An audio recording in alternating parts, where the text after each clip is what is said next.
तुमच्यासोबत पण असं होतं का काय ते मी पुढे सांगतेच. त्याआधी इकडे मी मस्त असे पोहे बनवायला घेतले होते, कारण की मुलांना दुपारी खायचे होते. त्यांचं चाललं होतं की भाजी चपाती खायची नाही, म्हटलं झटपट होणारे म्हणजे पोहेच आहे.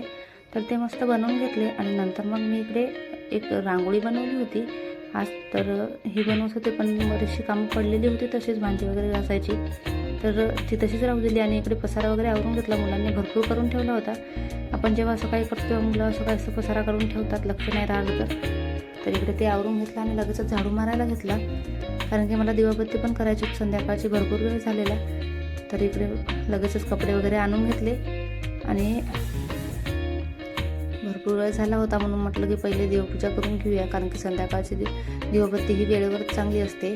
तर इकडे मस्त दिवा वगैरे लावून घेतला देवाला आणि खरंच खूप छान वाटतं जेव्हा आपण संध्याकाळी दिवा वगैरे लावतो, तर एकदम प्रसन्न वातावरण राहतं घरामध्ये.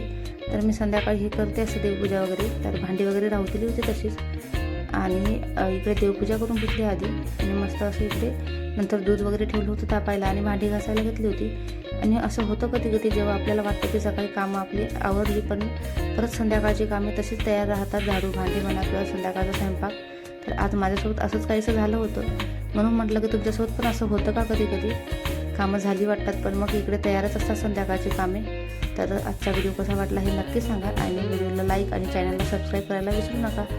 चला तर भेटूया नेक्स्ट व्हिडिओमध्ये. बाय.